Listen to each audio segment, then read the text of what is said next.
मला सविनय जय भीम. आज संपूर्ण देश ज्यावेळेला स्वातंत्र्याचे 75 सेलिब्रेट करतो, म्हणजे भारताच्या स्वातंत्र्याचा अमृत महोत्सवी वर्ष सेलिब्रेट करतोय. त्याच वेळेला म्हणजे भारताच्या संविधानावरती हल्ले होत आहेत का? यासाठी आपण आज चर्चा करणार आहोत.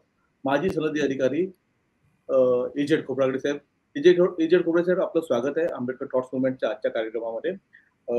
मी आपल्याला प्रश्न विचारण्यापेक्षा आपणच समजावं लोकांना, कारण आपण संविधानाची शाळा सुरू करतोय, संविधानाचा जागर चालू केलेला आहे आपण, आणि आपण त्या अनुषंगाने भरपूर काही कार्यक्रम घेतात. तर खरंच ते म्हटलं जातंय की भारतीय संविधानावरती हल्ला होतोय, त्याला कशा प्रकारे आपण थांबवू शकतो आणि आपण लोकांनी काय केलं पाहिजे, याबद्दल आपण विस्तृत मार्गदर्शन कराल का? सर्वांना सप्रेम जय भीम आणि संविधान दिनाच्या हार्दिक शुभेच्छा, मंगल कामना सर्वांना. 26 नोव्हेंबर हा संविधान दिवस साजरा केला जातो. तो आता देश पातळीवर साजरा केला जातो 2015 पासून. त्याची खरी सुरुवात 2005 मध्ये नागपूर जिल्ह्यातून झाली. शाळेतून प्रियांबल वाचन आणि 26 नोव्हेंबरला संविधान दिवस साजरा करणं. महाराष्ट्र सरकारने ती 2008ला संविधान दिवस साजरा करण्याचा निर्णय घेतला आणि भारत सरकारने तो 2015 पासून घेतला. खरं म्हणजे हे देशाचं संविधान आहे आणि या संविधानाचा जागर तो झाला पाहिजे. म्हणजे मी असं मानणाऱ्यापैकी आहे की देश प्रजासत्ताक झाला 26 जानेवारी 1950ला. संपूर्ण स्वातंत्र्य मिळालं, लोकांचं राज्य सुरू झालं आणि संविधानही 26 नोव्हेंबर 1949ला संविधान सभेत अर्पण करण्यात आलं.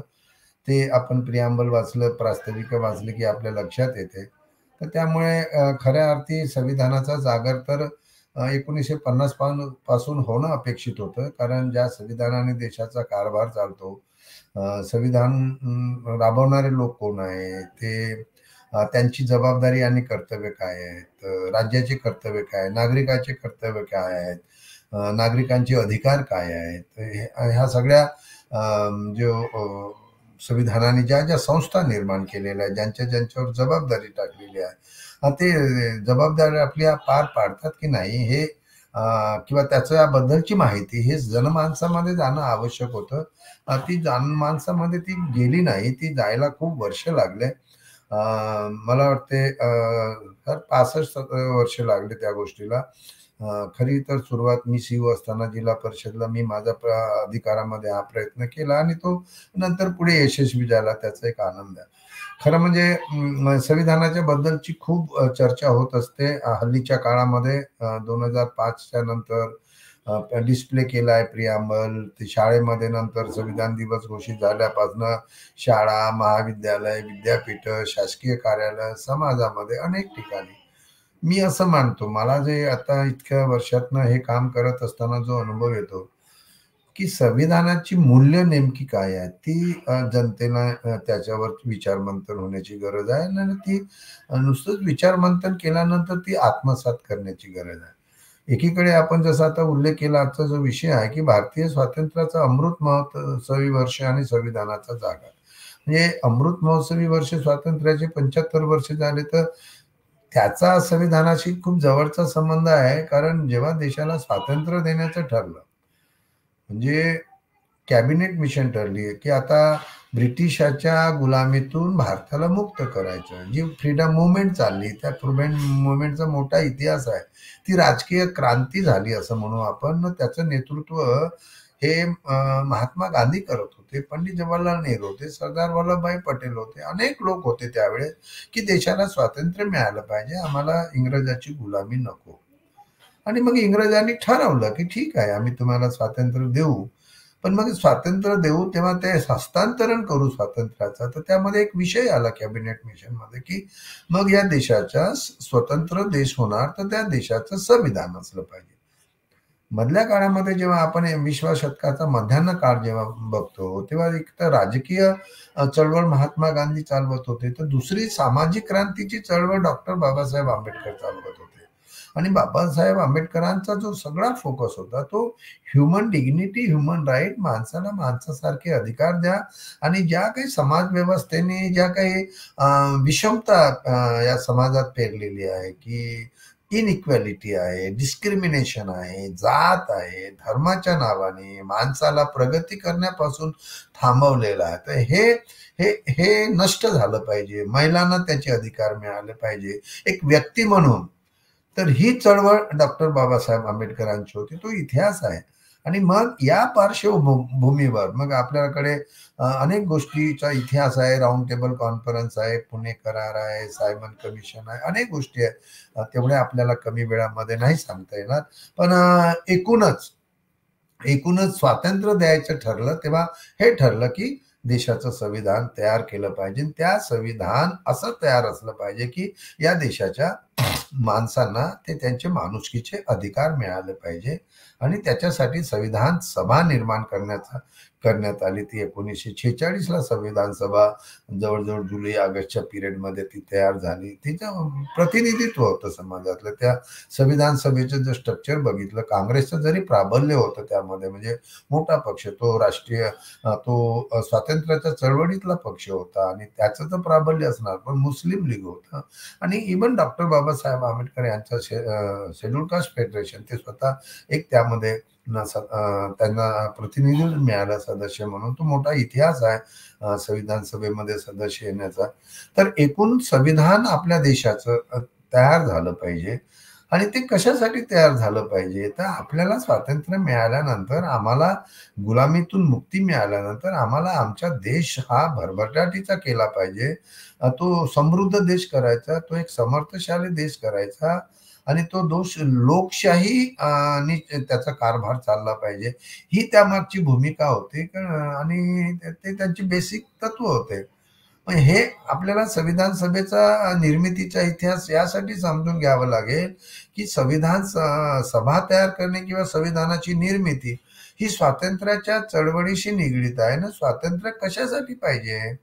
स्वातंत्र्याचा जो आम्हाला टोटल फ्रीडमचा विषय होता की संपूर्ण स्वातंत्र्य हा याच्यासाठी जी ब्रिटिशाकडे सातत्याने 1929-30 पासून मागणं, म्हणजे 26 जानेवारी ही तेव्हा ठरली होती की ही संपूर्ण स्वातंत्र्य देशाला, याची घोषणा पण केली होती तेव्हा फ्रीडम मुवमेंटच्या चळवळीच्या नेत्यांनी. तर एकूणच संविधान सभा जी निर्माण झाली, त्या संविधान सभेतनं सगळी चर्चा होऊन पंडित जवाहरलाल नेहरू यांनी ऑब्जेक्टिव्ह रिझॉल्युशन आणलं. त्यामध्ये डॉक्टर बाबासाहेब आंबेडकर यांनी 17 डिसेंबर 1946ला त्यांना भाषण देण्याची संधी, ते त्यांचं संविधान सभेतलं पहिलं भाषण होतं.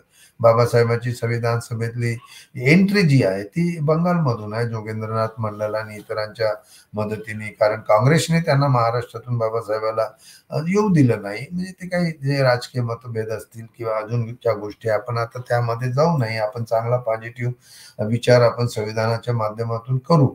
पण इतिहास आहे तो इतिहास पण लक्षात ठेवावा लागेल. आणि मग ते बाबासाहेब 17 डिसेंबरच्या भाषणात, कारण ऑब्जेक्टिव्ह रिझॉल्युशन आणल्यानंतर, ऑब्जेक्टिव्ह रिझॉल्युशन म्हणजे आपलं काय ध्येय असणार आहे, आपल्याला देश आता स्वतंत्र होणार आहे, त्याच्यानंतर आपल्याला आपल्या देशाचं संविधान करायचं आहे, तर नेमकं ते त्याच्यातलं ध्येय उद्दिष्ट काय असते. मग त्यामध्ये आता जे प्रियांबल आलं ते खऱ्या अर्थी ध्येय उद्दिष्ट होतं. ते ऑब्जेक्टिव्ह संविधान निर्मिती मागचं होतं की आम्हाला कसा देश करायचा आहे. तर आपण जे आज प्रियांबल वाचतो, तो आमचा देश सार्वभौम असला पाहिजे, तो समाजवादी असला पाहिजे, तो धर्मनिरपेक्ष लोकशाही गणतंत्राचा असला पाहिजे. आणि हा देश कोण निर्माण करेल, तर आम्ही भारताचे लोक, आम्ही सगळे निर्माण करू. कारण लोक ही शक्ती आहे. आणि म्हणून पीपल ऑफ द इंडिया ही जी व्यवस्था, आम्ही ह्या शब्दामध्ये जातीभेद नाही, धर्मभेद नाही, पंथ नाही, कोणीही असो, जो भारतीय नागरिक आहे तो, ह्या प्रत्येक भारतीय नागरिकाबरोबर ही जबाबदारी आहे की आम्हाला जे आता स्वातंत्र्य मिळणार आहे, तर या स्वातंत्र्य मिळाल्यानंतर आता आम्हाला ब्रिटिशांना दोष देता येणार नाही. जर काही अनैतिक घडलं किंवा जे अपेक्षित असं घडलं नाही किंवा न्यायाचं घडलं नाही, तर दोष आपल्याला स्वतःला द्यावा लागेल. कारण आपण स्वातंत्र्य मिळवून आपण आपल्या संविधान आणि कायद्यानुसार आपला कारभार करणार आहोत.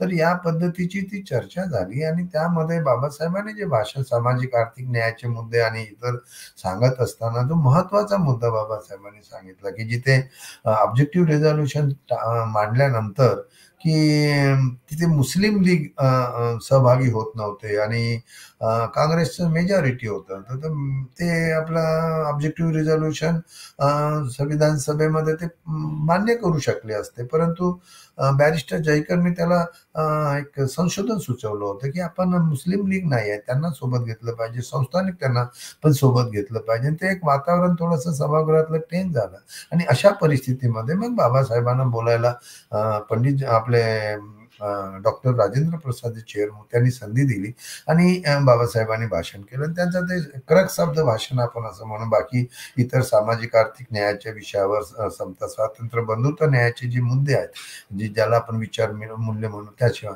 बाबासाहेबांचं म्हणणं होतं की ज्यांच्या हातामध्ये सत्ता आहे हे त्यांनी शहाणपणाने वागलं पाहिजे, सुज्ञपणाने वागलं पाहिजे, विवेकाने वागलं पाहिजे आणि सगळ्यांना सोबत घेऊन गेलं पाहिजे. आपण आपल्याकडे पॉवर आहे, सत्ता आहे म्हणून त्याचा आपण दुरुपयोग करू नये किंवा ते बळजबरी करू नये की आपल्याकडे पॉवर आहे म्हणून आपण काही पण करू शकतो असं नाही. कारण तो पॉवरचा जो अधिकार आहे, आपण किती दहशत निर्माण केली किंवा त्याचा एक प्रेशर तयार केलं तर ते काही कायमचं टिकत नाही. त्यामुळे एक सामंजस्याने सगळ्यांना सोबत घेऊन, त्यावेळेस काही आपल्या देशाची फाळणी झाली नव्हती, त्यामुळे संविधान निर्मितीमध्ये सुद्धा मुस्लिम लीगचा संस्थानिकाचा सहभाग असला पाहिजे, त्यांना आपण सोबत घेऊ. आणि असं जे भाषण केलं ते बाबासाहेबांचं भाषण अतिशय देशाप्रती आणि एक देशनिष्ठ असं भाषण होतं. देशाचं प्रेम त्या भाषणातून व्यक्त होतं. त्या देशाबद्दलची चिंता होती की जर आपण असं केलं नाही तर मग परत अनेक प्रश्न निर्माण होतील. तर या माध्यमातून आणि नंतर आपल्याला इतिहास माहित आहे की 1947ला फाळणी झाली. फाळणीमध्ये बाबासाहेब ज्या मतदारसंघातून आले होते तो पश्चिम ते पाकिस्तानमध्ये गेला आणि पुन्हा मग बाबासाहेबांना मुंबई प्रांतातून संविधान सभेत हे सांगण्याचं कारण असं आहे की संविधान निर्मितीचा इतिहास आहे तो परत तो स्वातंत्र्याशी निगडीत आहे. आणि मग संविधान आपलं निर्माण झालं. त्याच्यातले बाबासाहेब मग संविधान ड्राफ्टिंग कमिटीचे चेअरमन झाले. संविधान सभेने त्यांना एकमताने चेअरमन केलं आणि ते बाबासाहेब स्वतः सांगतात की माझी अपेक्षा नव्हती पण मला ही संधी दिली. जे ते असं म्हणत नाही की मी विद्वान होतो, त्यांचं म्हणणं होतं की अजूनही काही विद्वान लोक होते पण मला ही संधी दिली. खरं तर बाबासाहेब हे विद्वान होतेच, प्रश्नच नाही. त्यांचा सगळ्या कॉन्स्टिट्यूशनचा अभ्यास होता, देशाच्या परिस्थितीचा अभ्यास होता, सामाजिक असेल, आर्थिक असेल, राजकीय असेल, संपूर्ण विषयाचं अध्ययन होतं आणि he was a constitutional expert, the right person to draft the constitution. असं ती परिस्थिती होती आणि उशिरा का होईना पण हे काँग्रेसच्या लक्षात आलं आणि म्हणून बाबासाहेबांना त्यांनी हे केलं. आणि म्हणून आपण आज जे प्रियांबल बघतो ते जे समता स्वातंत्र्य बंधुता न्यायाचे आहे, मूलभूत अधिकार आहेत. सांगायचा मुद्दा असा की मग हे जर सगळे चांगले आहे तर मग जी काँग्रेस पक्षाने आतापर्यंत संविधान जागृतीसाठी अभियान चालवल्याचं आपल्याला नाही कळणार, लक्षात येत नाही. ते कधी झालं नाही. 1950ला देश प्रजासत्ताक झाला म्हणजे संपूर्ण स्वराज्य मिळालं आपल्याला, लोकांचं राज्य सुरू झालं 26 जानेवारीला. जी 26 जानेवारीला टोटल स्वातंत्र्याची, संपूर्ण स्वातंत्र्याची जी काँग्रेसची मागणी होती 1929-30ची, तर ती 26 जानेवारी ही तारीख होती आणि म्हणून 26 नोव्हेंबरला संविधान अर्पण झाल्यानंतर 26 जानेवारीला ते प्रजासत्ताक झालं, लोकांचं राज्य सुरू झालं आणि म्हणून त्या दृष्टीनं हे दोन्ही दिवस फार महत्वाचे. आता संविधानाचा जागर का करायचा? त्यापूर्वी आपण असं म्हणू की स्वातंत्र्याचा अमृत महोत्सव केला. स्वातंत्र्याचा अमृत महोत्सवमध्ये आपल्याला हेच सांगायचं आहे, स्वातंत्र्याचा अमृत महोत्सव करत असताना की देशाचं स्वातंत्र्य जे मिळवण्यासाठी ज्या ज्या लोकांनी बलिदान दिलं, योगदान दिलं, ज्या लोकांचा नी खूप कष्ट केले, जेलमध्ये राहिले, म्हणजे त्याग केला, त्यांचं पण स्मरण केलं पाहिजे. आणि मग स्वातंत्र्याचा इतिहास काय आहे हा पुढच्या पिढीला, आजच्या पिढीला आणि विशेषतः प्रशासनामध्ये, व्यवस्थेमध्ये काम करणाऱ्या लोकांना पण ते स्वातंत्र्याचा इतिहास माहित पाहिजे की स्वातंत्र्य असं, फ्रीडम इज नॉट फ्री, म्हणजे हे काही फुकटात नाही मिळालं स्वातंत्र्य लोकांना. त्यासाठी अनेकांना आपल्या जीवाची आहुती द्यावी लागली. आपल्याकडे शहीदांची नावं आहेत, जेलमध्ये गेलेल्यांची नावं आहेत, स्वातंत्र्य संग्राम सैनिक आहेत. तर हे स्वातंत्र्य ब्रिटिशांशी लढणं, ब्रिटिशांची जुलमी व्यवस्था, ब्रिटिशांची जरी लोकशाही व्यवस्था असली, स्वातंत्र्याचा ते सन्मान करत असले तरी ती जुलमी व्यवस्था होती. आणि म्हणून आम्ही भारताचे लोक म्हणून ज्याला प्रियांबलची सुरुवात झाली, तर आम्हाला आमचं स्वातंत्र्य पाहिजे, आमचा देश स्वतंत्र पाहिजे, माणूस म्हणून आम्ही स्वतंत्र पाहिजे, आम्ही आमचं देश घडवू, आम्ही आमचा समाज घडवू, आम्ही आमच्या देशातल्या माणसाला माणूस कुणी वागवू, अशा पद्धतीच्या त्या संविधान निर्मितीच्या डिबेट नंतर ह्या सगळ्या गोष्टी आल्या. त्यामुळे स्वातंत्र्याचा जो अमृत महोत्सव झाला, तर या अमृत महोत्सवामध्ये स्वातंत्र्याचा इतिहास सांगत असताना या 75 वर्षात आपण काय मिळवलं याची पण चर्चा होते. बरोबर आहे. आपण म्हणजे जेव्हा 1947ला स्वातंत्र्य मिळालं, 26 जानेवारी 1950 पासून देश प्रजासत्ताक झाला. म्हणजे आपल्याला दिसतंय, म्हणजे रस्ते छान छान झाले, शाळा झाल्या, कॉलेजेस झाले, विद्यापीठ झाले, सायन्स अँड टेक्नॉलॉजीमध्ये प्रगती झाली. म्हणजे झालं नाही असं नाही आहे, खूप झालं. इन्फ्रास्ट्रक्चर मोठे मोठे झालेले आहे. म्हणजे आपली जी मिक्स इकॉनॉमी, जो समाजवादाचा कन्सेप्ट होता, मिक्स इकॉनॉमी आपली राहिली. म्हणजे public sector and private sector हे सोबत असून काम केलं पाहिजे. आणि एकूणच संविधानाच्या डायरेक्ट प्रिन्सिपल ऑफ स्टेट पॉलिसीजमध्ये देशाची साधन संपत्ती जी आहे ती इक्विटेबल डिस्ट्रीब्युशन, म्हणजे ज्यांना काही मिळालं नाही त्यांच्यापर्यंत पोहोचली पाहिजे, असं हे सगळं तत्वज्ञान संविधानाच्या मध्ये ते आलेलं आहे. भाग 4 मध्ये directive principle of state policy, जसं भाग 3 मध्ये फंडामेंटल राईट आलं. तर हे स्वातंत्र्याचा फायदा लोकांना झाला पाहिजे. म्हणजे असं नाही की प्रत्येकच माणसाचं ते लढाईमध्ये गेला पाहिजे त्या स्वातंत्र्याचं, असं नाही आहे. पण ज्यांनी लढाई लढली, अनेक लोकांनी त्याला प्रत्यक्ष अप्रत्यक्ष मदत केली, आणि म्हणून आपल्याला जे स्वातंत्र्य मिळालं ते आपला कारभार आता हा ब्रिटिशाचा जर जुलमी कारभार होता, तर आपला कारभार हा न्यायाचा झाला पाहिजे आणि तो माणुसकीचा झाला पाहिजे. ज्याला संधी नाही मिळाली त्याला संधी दिली पाहिजे. संविधानामध्ये जसं अस्पृश्यता निवारण केलं, ज्याच्या जात, धर्म, पंथ, लिंग, भेद, भाषा असा कुठलाही भेद करता येणार नाही, अशा पद्धतीचे स्वातंत्र्याचे 6 फ्रीडम त्यामध्ये आलेले आहेत. तर हे जाणीवपूर्वक चर्चा करून संविधान सभेमध्ये खूप विद्वान लोक होते, प्रत्येक प्रांताचे लोक होते आणि समाजातले लोक होते. त्याच्यामुळे ती एक विद्वत सभा होती, म्हणजे विद्वान लोकांची सभा होती. आणि त्या परिस्थितीत दूरदृष्टी ठेवून बाबासाहेबांच्या अध्यक्षतेखाली ड्राफ्टिंग कमिटीचे चेअरमन म्हणून संविधानाची जी सुंदर अशी निर्मिती झाली. आता मग जसं आपण आता स्वातंत्र्याचा इतिहास सांगत असताना आपण घर घर संविधान सांगितलं, घर घर तिरंगा सांगितला. सगळ्या यंत्रणेने घरोघरी तिरंगा पण पोहोचवण्याचं काम केलं. ही चांगली गोष्ट आहे की मला त्याचा खूप आनंद या गोष्टीचा होतो की स्वातंत्र्याचा अमृत महोत्सवाचा आपण साजरा करत असताना घर घर तिरंगा, तर तिरंगा म्हणजे नेमका काय हे अनेकांना या मोहिमेमुळे समजायला लागलं. तिरंगामध्ये 3 रंग आहेत असं सांगितलं होतं, आहे 3 रंग, पण 4था रंग अशोक चक्राचा आहे, तो निळा रंग पण आहे अशोक चक्राचा. त्याची चर्चा झाली. मग त्या तिन्ही रंगामध्ये तुमचा भगवा रंग असेल, केसरी रंग आहे, पांढरा रंग आहे, तुमचा हिरवा रंग आहे, नंतर अशोक चक्र आहे. याचं महत्व काय याची पण चर्चा झाली. म्हणजे असं नाही की घर घर तिरंगा जो स्वातंत्र्याचा म्हणजे हा जागर झाला. खरं तर तो संविधानाचा जागर आपण म्हणू शकतो, कारण तिरंग्याची निर्मिती सुद्धा, राष्ट्रध्वजाची निर्मिती सुद्धा संविधानातूनच झालेली आहे की ते राष्ट्राचं प्रतीक आहे. आमच्या राष्ट्राचा ध्वज काय असेल तर तो तिरंगा असेल ना, त्याची रचना केलेली आहे. केसरी असेल, मध्ये पांढरा असेल, नंतर हिरवा असेल आणि पांढऱ्या रंगावर अशोक चक्र असेल, जे सम्राट अशोक चक्राचं, बुद्धाचं तत्वज्ञान त्याच्यामध्ये आलंय अशोक चक्राचं. आणि बुद्धाचं तत्वज्ञान समता, स्वातंत्र्य, बंधुत्व, न्यायाचं, जातीभेदाचं हे संविधानामध्ये आलेलं आहे. त्यामुळे आपल्या देशाची संस्कृती आणि प्रकृतीला साजेसं असं संविधान आलेलं आहे.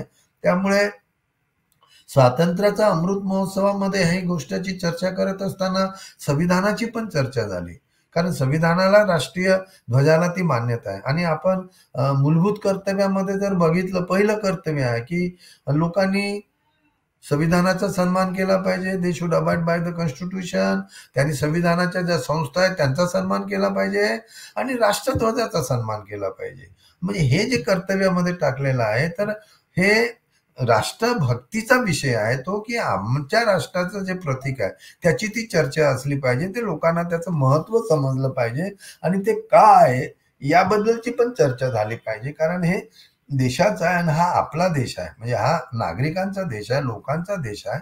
आणि त्या दृष्टीनं जे आता हे करत असताना मग आता संविधानाचा जागर तिथून सुरू झाला आणि आता मी आधी जसं सांगितलं की 2005, 2008 आणि देशभर 2015 संविधान दिवस साजरा व्हायला लागला, शाळेतून प्रियांबल वाचायला लागले. पण ही पहिली स्टेज आहे. मला असं वाटतं की संविधानाच्या प्रियांबल मधला शब्दाचा अर्थ लोकांपर्यंत घेऊन जाण्याची मोहीम चालवली पाहिजे आणि ती सरकारच्या माध्यमातून चालवली गेली पाहिजे, कारण सरकारकडे यंत्रणा आहे. जसं अमृत महोत्सवी वर्षामध्ये तिरंगा घरोघरी पोहोचवण्यासाठी यंत्रणा कामाला लागली, त्याच पद्धतीने संविधान घरोघरी पोहोचवण्यासाठी, संविधानाचा जागर करण्यासाठी यंत्रणेने त्या पद्धतीने काम केलं पाहिजे.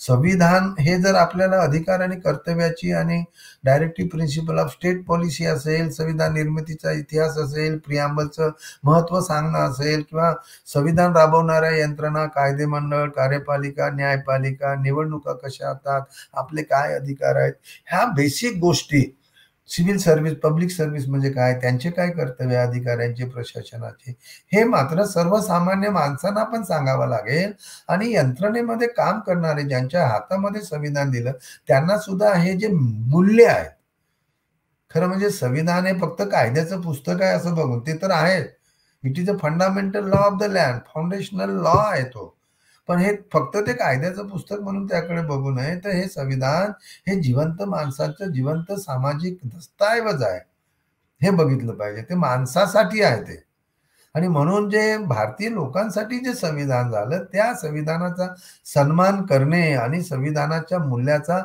स्वीकार करणे, ते रुजवणे आणि दैनंदिन जीवनामध्ये आपण त्याचा वापर करणे, असं जर केलं तर आपण तो संविधानाने जो निर्धार केलेला आहे, संकल्प केलेला आहे की आम्हाला सार्वभौम भारत करायचा आहे, संविधानाच्या प्रियांबलमध्ये जे म्हटलं आमचा समाजवाद असला पाहिजे, आपल्याकडे लोकशाही असली पाहिजे, धर्मनिरपेक्षता असली पाहिजे, आमचं गणतंत्राचा देश आहे ना, ही जबाबदारी याचा निर्धार केलेला आहे की हे आम्ही करू. आणि नागरिकांना काय देऊ, तर सामाजिक, आर्थिक, राजकीय न्याय देऊ, विचार अभिव्यक्ती, विश्वास, श्रद्धा, उपासनाचं स्वातंत्र्य देऊ, दर्जा संधीची समानता देऊ, व्यक्तीची प्रतिष्ठा, राष्ट्राची एकता आणि एकात्मता याची आणि प्रबोधित करणारी बंधुता, हे आम्ही, आणि हे संविधान सभेमध्ये संकल्प केला आहे आणि त्यावेळच्या सगळ्या लोकांनी दूरदृष्टी ठेवून येणाऱ्या पिढीसाठी आणि संविधानामध्ये बदल करण्याची पण त्यामध्ये प्रयत्न. येत्या काळामध्ये हे काही रिजिड नाही आहे की मी जे लिहिलं गेलं ते आता कधी बदललं जाणार नाही, जसं धर्मशास्त्रामध्ये असतं, लिहिलं की ते कधीच बदलत नाही. पण संविधान असं आहे की वेळेप्रमाणे त्यामध्ये गरजेप्रमाणे लोकांचं हित, देशाचं हित लक्षात घेऊन त्यामध्ये सुधारणा करता येते. पण ह्या सगळ्या गोष्टीची चर्चा ही लोकांमध्ये झाली पाहिजे, तो संविधानाचा जागर त्या पद्धतीने केला पाहिजे. म्हणून आता आम्ही भारत सरकारला पण, पीएमओ आणि इतरांना, मी स्वतः संविधान फाउंडेशनच्या वतीने पत्र लिहिलं की आम्ही थोडंसं याचं थोडंफार काम करतो, चिंतन करतो, की त्यांना सांगितलं की आम्ही 14 विषय त्यांच्याकडे दिले आणि सांगितलं की येणारा जे 2024 वर्ष आहे ते संविधान दिनाला 75 वर्ष होतात, त्याला आपण अमृत महोत्सव म्हणू, आणि 2025 प्रजासत्ताकाला 75 वर्ष होतात, त्यालाही अमृत महोत्सव. पण संविधान दिवस आणि प्रजासत्ताक दिवस हे 2 महिन्याच्या फरकाने आहे. आधी संविधान अंगीकृत झालं आणि नंतर ते 26 जानेवारीला ते प्रजासत्ताक दिवस म्हणून लोकांची सत्ता खऱ्या अर्थाने म्हणून संपूर्ण स्वराज्याच्या संकल्पनेमध्ये आता आमच्यावर कोणाचं बंधन नाही आणि आम्ही आमच्या देशाचा कारभार करू, लोक सार्वभौम आहे, आमचा देश सार्वभौम आहे, अशा पद्धतीचं. तर हे जे 2 वर्ष आहे, तर 2023 ते 2025 हे 2 वर्ष संविधान का अमृत महोत्सव, जसं आपण स्वातंत्र्याला 75 वर्ष झाले तर स्वातंत्र्याचा अमृत महोत्सव केला. आणि हे अमृत महोत्सव यासाठी करायचं की त्यावर फोकस टाकता येतो, म्हणजे तो इव्हेंटच्या माध्यमातून असेल, चर्चेच्या माध्यमातून असेल. जसं मी तिरंगाचं उदाहरण केलं की घर घर तिरंगा प्रधानमंत्र्यांनी सांगितलं, ती यंत्रणा कामाला लागली, पोहोचलं. 100% कधी नसेल झालं, पण त्या निमित्ताने लोकांना तिरंगाबद्दल, राष्ट्रध्वजाबद्दल माहिती तरी मिळाली. शाळेचे मुलं असतील, कॉलेजचे मुलं असतील, तर आणि सामान्य नागरिक असतील. तसं संविधान का अमृत महोत्सव 2023 ते 2025 हे 2 वर्ष प्रत्येक राज्याने, केंद्र शासनाने त्याचं एक प्लॅनिंग तयार करून त्याच्यात आम्ही अशा सूचना केल्या की संविधानाचं साहित्य निर्माण केलं पाहिजे वेगवेगळ्या भाषेमध्ये, सोप्या शब्दात, त्यामध्ये जागर होण्याला मदत होईल. संविधान हा विषय शाळा, महाविद्यालय, विद्यापीठामध्ये सगळ्या कोर्सेससाठी तो अनिवार्य केला पाहिजे की त्यामुळे त्या विषयामुळे पण संविधान समजेल त्याची चर्चा अशी सातत्याने एक मेकॅनिझम तयार केलं पाहिजे प्रत्येक जिल्ह्यात कलेक्टरच्या माध्यमातून, आणि सरकारने ते मॉनिटर केलं पाहिजे. आणि हा असा जागर करणं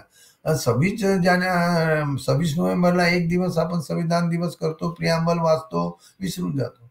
आता इतके वर्ष आपण प्रियांबल वाचतो, तर माझ्या मनात असा विचार येतो की प्रियांबल वाचतो तर एखाद्याला, आता लोकप्रतिनिधीचंच उदाहरण घेऊ किंवा एखाद्या मोठ्या अधिकाऱ्यांचं उदाहरण घेऊ की जे आदेश काढतात आणि सांगतात की 26 नोव्हेंबरला 11 वाजता तुम्ही प्रियांबल वाचलं पाहिजे. त्या अधिकाऱ्याला असं आपण म्हटलं पाहिजे की पुस्तक न बघता तू प्रियांबल वाचून दाखवणं, त्याचा अर्थ समजावून सांग. मंत्रीला विचारलं पाहिजे, खासदार आमदाराला विचारलं पाहिजे. तुम्ही संविधानाची शपथ घेता सभागृहात तेव्हा तुम्ही ती वाचता की माझी संविधानावर श्रद्धा आहे, निष्ठा आहे, मी संविधानाप्रमाणे काम करेल, ममत्व बाळगणार नाही, आकाश ठेवणार नाही, वगैरे वगैरे. तर त्या संविधानाच्या शपथेचा अर्थ काय आहे त्यांना विचारलं पाहिजे. मला असं वाटतं संविधान दिनी लोकप्रतिनिधींना, मंत्र्यांना आणि मोठ्या मोठ्या अधिकाऱ्यांना, जिल्हा स्तरावरचे जे IAS-IPS चे अधिकारी आहेत त्यांना हे विचारलं पाहिजे किंवा त्यांनी असे कार्यक्रम आयोजित केले पाहिजे की त्यातनं त्याची चर्चा होईल. प्रियांबल टू इंडियन कॉन्स्टिट्यूशन, त्याचं महत्व काय, त्याची चर्चा झाली पाहिजे, प्रत्येक शब्दाची चर्चा झाली पाहिजे. आणि नुसतं प्रियांबल म्हणा आणि पुढे काय त्याचा अर्थच नाही समजला तर त्याचं महत्व कळणार नाही, आणि महत्व कळणार नाही तर आपण अंगीकार करणार नाही, त्याप्रमाणे वागणार नाही. मी असं मानणाऱ्यापैकी आहे की जेव्हा लोकांना संविधान, खऱ्या अर्थी संविधानावर त्यांचं प्रेम जडेल, त्याला आस्था वाटेल, त्याला महत्वाचं वाटेल आणि त्याप्रमाणे वागायला लागेल, तर आज समाजामध्ये जे चित्र द्वेषाचं आहे, म्हणजे ते राजकीय क्षेत्रात आहे, सगळ्या क्षेत्रात आहे, समाजात आहे, जिथे सत्ता संपत्तीसाठीची सगळी भांडणं चालू आहेत, ती सगळीकडे आहेत वेगवेगळ्या प्रकारे. जे एकूण चित्र आपण सोशल मीडियातून किंवा आपण प्रिंट मीडियातून किंवा विशेषतः इलेक्ट्रॉनिक मीडियातून असं बघतो, ते एक चांगलं नाही. संविधानाने जे सांगितलं त्याच्या विपरीत आपल्याला ते बघायला मिळत असतं. एक व्यक्तीची प्रतिष्ठा ही संविधानाच्या प्रियांबलमध्ये आहे, पण ज्या नेत्यांनी जे मोठ्या मोठ्या पदांवर आहेत त्यांचं जे शब्द वापरतात ते अनपार्लमेंटरी आहे, म्हणजे रुचणारे नाही आहेत शब्द. मग हे त्यांनी जर संविधान हे त्याला प्रियांबल मधल्या शब्दाचा अर्थ कळला तर कदाचित ते माणसामध्ये एक चांगुलपणा येईल, एक माणुसकी, ज्याला म्हणू माणुसकीने वागण्याचं पण संविधानाचं तत्व आहे, चांगुलपणाचं तत्व आहे, सहिष्णुतेचं तत्व त्यामध्ये आहे. समता, स्वातंत्र्य, बंधुता, न्याय म्हणजे काय आहे. शेवटी आम्ही माणूस म्हणून आपण सगळे एक आहोत, भारतीय म्हणून एक आहोत. तर भारतीयत्व ही जी भावना आहे ती वाढीला लागली पाहिजे, तेव्हा ते देश घडवण्यामध्ये योगदान मिळेल. म्हणजे जात धर्मच्या नावाने काही करण्यापेक्षा हे बाजूला ठेवून एक नागरिक म्हणून संविधानाच्या नावाने आणि संविधानाच्या तत्वावर आधारित काम केलं पाहिजे. तर गुन्हेगारी कमी होईल, चांगले वागतील लोक, नियम तोडणार नाही, गुन्हे करणार नाही, संख्या कमी होईल, संपूर्ण बदलून जाईल असं माझं म्हणणं नाही. पण आज जे आहे खूप त्याच्यामध्ये बदल होईल की नाही मला चांगला आहे, मग मला संविधानाचा आणि कायद्याचा सन्मान करायचा, नियमाचा सन्मान करायचा, मी सिग्नल तोडून नाही जाणार. सिग्नल तोडून गेलं तर मला धोका, दुसऱ्याला धोका, यंत्रणा कामी लागेल, अजून काही गोष्टी असतील, साध्या ज्या गोष्टी आहेत. तर त्यामुळे एक व्यवस्थेवरचा आज जो भार आलेला आहे तो भार येणार नाही. आणि न्यायालयामध्ये जसं आपण सांगतो 3 कोटी केसेस आहेत, म्हणजे छोट्या छोट्या गोष्टीसाठी काही झालं की चालले सुप्रीम कोर्ट, चालले हायकोर्ट. आणि हे जाणारे लोक कोण आहेत, ज्यांच्याकडे पैसा आहे.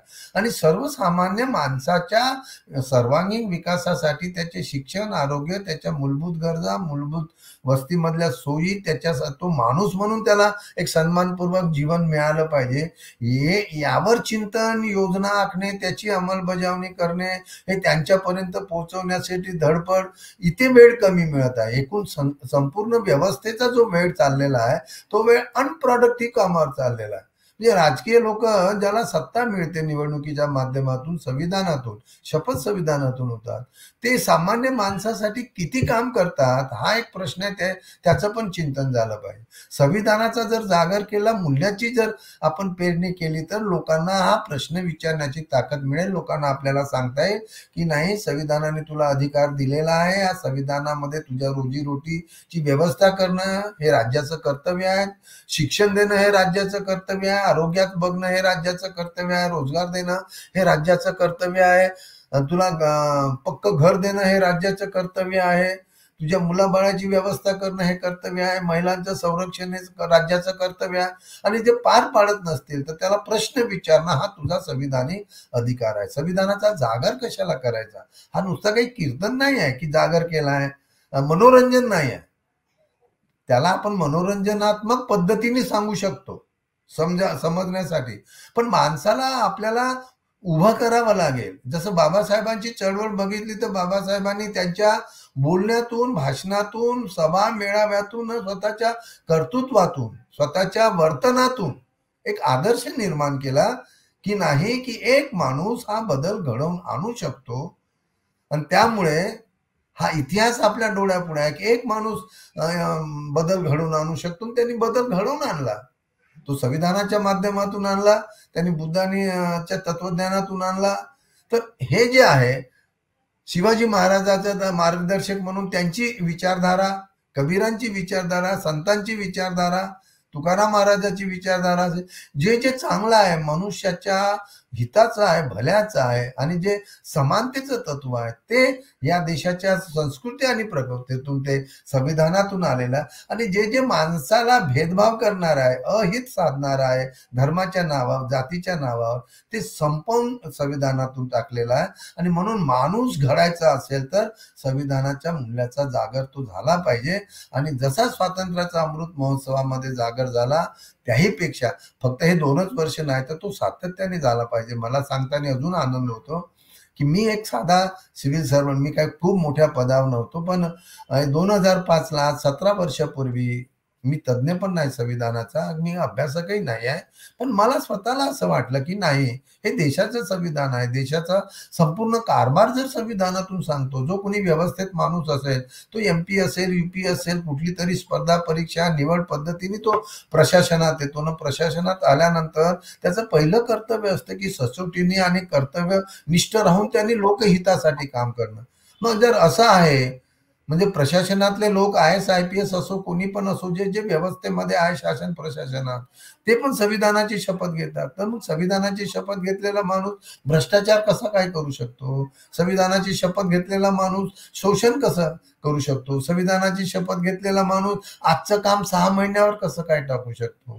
हे मला वाटतं की संविधानाच्या विरोधात चाललेलं आहे. आणि म्हणून जर सुरुवातीला तुम्ही प्रश्न विचारला की संविधानाला धोका किंवा संविधानाची अंमलबजावणी न करण्यामध्ये ज्या व्यवस्थेच्या, ज्या लोकांच्या हातात हे संविधान आहे ते जास्त जबाबदार आहे.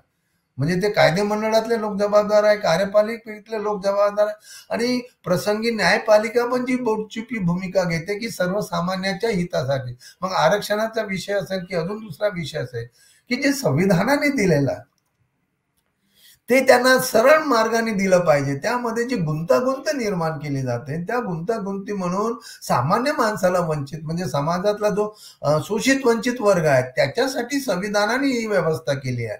आर्टिकल 15(4) असेल, 16(4) असेल, आर्टिकल 46 असेल, आर्टिकल आपण 46 वाचलं तर हे राज्यावर ही जबाबदारी टाकलेलं आहे की SC ST आणि दुर्बल घटक यांचं कुठलंही शोषण होणार नाही, त्यांच्यावर सामाजिक अन्याय होणार नाही, शोषण होणार नाही, अशी व्यवस्था निर्माण केली पाहिजे, एन्श्योर केलं पाहिजे. त्यांचं शिक्षण एन्श्योर केलं पाहिजे आणि त्यांच्यावर कुठलेही अन्याय अत्याचार होणार नाही. आता अन्याय अत्याचार होणार नाही असं जर म्हटलं तर अन्याय अत्याचार प्रतिबंध करण्यासाठी कायदा काढला, त्या कायद्याची अंमलबजावणी काय आहे? सामाजिक आणि आर्थिक न्याय मिळाला पाहिजे, रिसोर्सेस गेले पाहिजे, डिलिव्हरी सिस्टम इफेक्टिव्ह झाली पाहिजे, हा देशाचा नागरिक आहे, त्याच्याशी सन्मानाने वागलं पाहिजे. असं जर असेल तर आज प्रशासन, शासनातले लोक सर्वसामान्य माणसाशी कसे वागतात? मग हे जर चांगले वागत नसतील, माणुसकीने वागत नसतील, प्रतिष्ठा देत नसतील, शोषण करत असतील, पिळवणूक करत असतील, तर ते संविधानाचा पराभव ते लोक करतात, मग ते कोणत्याही जाती धर्माचे असो. आणि म्हणून बाबासाहेब संविधान सभेत म्हणाले की संविधान किती चांगलं असू द्या, राबवणारे लोक जर प्रामाणिक नसतील तर ते अपयशी ठरेल. संविधानामध्ये खूप चांगल्या गोष्टी चांगल्या ते त्या ठिकाणी आहे, पण मग जे राबवतात ते जर चांगले नसतील तर ते दुष्ट असतील, किंवा ते जातीवादी असतील, किंवा धर्मवेडे असतील, ती मनुस्मृती मानणारे असतील, भेदाभेद करणारे असतील, तर ते संविधानाचा गैरवापर करतात आणि त्याचा गैरवापर ते स्वतःच्या स्वार्थासाठी करतात आणि इथे संविधानाला धोका निर्माण होतो. आणि म्हणून नागरिकांना, सामान्य नागरिकांना जागरूक केलं पाहिजे की जे लोक आहेत, जसं मायनॉरिटी असेल, SC आहे, ST आहे, VGNT आहे, SBC आहे, महिला आहेत, OBC आहेत, की हा फार मोठा वर्ग आहे आणि इतरही वर्ग आहे की ज्याला संविधानाबद्दलची आस्था आहे. तो कुठल्याही जाती धर्माचा असो, भेद होत नाही संविधानामध्ये, पण त्यांच्यापर्यंत जर आपण हे मूल्य विचार घेऊन गेलो संविधानाचे, तर मला असं वाटतं की या जागृतीच्या माध्यमातून माणूस उठून उभा राहील आणि व्यवस्थेला प्रश्न विचार. बाबासाहेबांनी व्यवस्थेला प्रश्न विचारले आणि तेव्हा त्यांनी ती व्यवस्था बदलली, सामाजिक क्रांती झाली ती. हा इतिहास आपल्या समोर आहे आणि त्याच बाबासाहेबांनी ह्या सगळी परिस्थिती विचारात घेऊन संविधानामध्ये हे सगळे चांगल्या चांगल्या गोष्टी आलेल्या आहेत आणि म्हणून देशाच्या संविधानाला जगामध्ये मानाचं स्थान आहे. सुंदर असं संविधान बघितलं जातं. तर मला असं वाटतं की तो जागर त्या दृष्टीने असला पाहिजे. जसं स्वातंत्र्याचा संविधान जर असेल तर आपल्याला स्वातंत्र्याचा जो मिळवण्याचा जो मूळ उद्देश होता की आम्ही स्वतंत्र, आमचा देश स्वतंत्र होणं, आमचा देश सामर्थ्यशाली जगामध्ये आम्ही पहिल्या नंबरचा देश करू. ते कशाच्या माध्यमातून करू? तर त्याचं ॲपरेटस जे आहे हे संविधान आहे आणि संविधानातले तत्व विचार आहेत, त्याच्यातनं आलेले कायदे आहेत, सुसंगत आहेत. संविधानाचे जे कायदे केलेले आहेत, नियम आहेत, धोरण आहे, बजेट आहे, त्याचा वापर आहे. पण शहाणपण, जसं बाबासाहेबांचं भाषण होतं शहाणपण, हे राज्यकर्त्यांना शहाणपण आलं पाहिजे. आणि 25 नोव्हेंबर, आज आपण 25 नोव्हेंबरला चर्चा करतो, तर 25 नोव्हेंबर 1949 संविधान सभेतलं जे बाबासाहेबांचं भाषण होतं की राजकीय पक्ष कसे वागले पाहिजे, विरोधक कसं वागलं पाहिजे, आपल्याला आता स्वातंत्र्य मिळालं, आपलं संविधान आलं, त्यामुळे आपण कोणत्या मार्गाचा अवलंबन केला पाहिजे. आपण संविधानिकच मार्गाचा अवलंबन केला पाहिजे. आपण संविधानाची नीतिमत्ता जोपासली पाहिजे. संविधान व्यक्तीच्या विकासासाठी आहे, देशासाठी आहे आणि नीतिमत्तेचा मार्ग त्यामध्ये आहे. आणि म्हणून मला असं वाटतं की स्वातंत्र्य टिकवायचं असेल, माणसाचं स्वातंत्र्य टिकवायचं असेल, तर संविधानाशी एकनिष्ठ, प्रामाणिक, त्याची प्रामाणिकपणे अंमलबजावणी लोकहितासाठी न समाजातला जो मागे राहिलेला वर्ग आहे त्यांना इतराच्या बरोबर आणण्यासाठी हा सरकारने जाणीवपूर्वक प्रयत्न केला पाहिजे. फक्त बोलून नाही चालणार की हे सर्वसामान्यांसाठी, दलितांसाठी आम्ही हे करतो, आदिवासीसाठी आम्ही हे करतो. ते प्रत्यक्ष दिसलं पाहिजे आणि त्याच्यातली प्रामाणिकता, इमानदारी दिसली पाहिजे. ते सचोटी त्याच्यामध्ये दिसली पाहिजे की हे करण्यामागे उद्देश काय आहे. नुसत्या घोषणा करून चालणार नाही, तर ते प्रत्यक्ष त्याचा लाभ लोकांपुढे गेला पाहिजे. तर मला असं वाटतं की संविधान दिनाचा जागर करत असताना किंवा संविधान दिवस साजरा करत असताना आमचा एक संकल्प असला पाहिजे की मी संविधानाशी एकनिष्ठ राहील आणि संविधानाने जे सांगितलं आहे तो माझ्या जगण्याचा, ती माझी जीवनशैली मी करेल आणि मी जगण्याचा तो माझा मार्ग राहील आणि मी त्याचप्रमाणे वागेल. मला काही त्रास जरी झाला तरी संविधानाच्या प्रमाणे न वागणे म्हणजे देशहिताला बाधा आणण्याचं काम ते मी करणार नाही. मी देशहितासाठी काम करणे, माझं योगदान जे काही कमी जास्त असेल ते मी प्रामाणिकपणे देण्याचा माझा सदैव प्रयत्न राहील. मी स्वतःही करेल ना माझ्या सोबतच्या लोकांना करायला लागेल. अशा पद्धतीचा संविधान जागर आपण हा सातत्याने चालला पाहिजे आणि आपण त्या दृष्टीने प्रयत्न करू. मला वाटते संविधानाच्या शुभेच्छा आपण देऊ आणि अशी अपेक्षा करू की नागरिक या संविधानामुळे त्यांना स्वातंत्र्य, समता, स्वातंत्र्य मिळालं, पद, प्रतिष्ठा, पैसा, अनेक गोष्टी मिळाल्या. त्यांनी जरा आत्मचिंतन या दिवशी करावं की whether I am really loyal and honest to the constitution. या प्रश्नाचं उत्तर त्याला मिळेल. मी जर संविधानाशी जर लॉयल नसेल तर मी देशाचं भलं मी नाही करू शकत, देशाचं लुटण्याचं काम करेल. मी चोरी करतो सरकारच्या तिजोरीतून म्हणजे मी भ्रष्ट आहे आणि भ्रष्ट व्यवस्था देश घडवू शकत नाही. देश घडवण्यासाठी ती सगळ्या लेवलची व्यवस्था आणि व नागरिक सुद्धा चूप राहता येणार नाही. त्यांना पण प्रश्न विचारावा लागेल व्यवस्थेला. जसं मी सांगितलं की लोकप्रतिनिधी आपल्याकडे आले तर संविधान दिनी त्यांना हे प्रश्न आपण विचारले पाहिजे की तुम्ही आम्हाला प्रियांबल समजावून सांगा त्याचा अर्थ आणि तुम्ही घेतलेल्या शपथ समजावून सांगा आणि त्या शपथीचं तुम्ही इतक्या वर्षामध्ये आपल्या क्षेत्रात काय काम केलं ते आम्हाला सांगा. आमचे प्रश्न सुटले नाही, आमच्या ह्या समस्या आहेत. तर मला वाटते तो खऱ्या अर्थी प्रॅक्टिकल सेलिब्रेशन ऑफ द संविधान दिवस होईल, ते करण्याची गरज आहे असं मला वाटते. धन्यवाद. जय भीम. जलीम सर, आपण फार सुंदरपणे संविधानाचा खऱ्या अर्थाने जागर कसा असायला हवा हे आपण सांगितलं. आपण तुमच्याशी अशा प्रकारच्या वेगवेगळ्या विषयावरती चर्चा करत राहू. पण आज आपण आलात, आपला वेळ दिलात आणि आजच्या दिवशी खऱ्या अर्थाने भारताच्या अमृत महोत्सवी वर्षाच्या स्वतंत्राच्या अमृत महोत्सवी दिनी आपण संविधानाचा जागर जो समजावून सांगितला 26 नोव्हेंबर दिवशी, त्याबद्दल आपले खूप खूप शतशः धन्यवाद. धन्यवाद. जय भीम. जय भीम.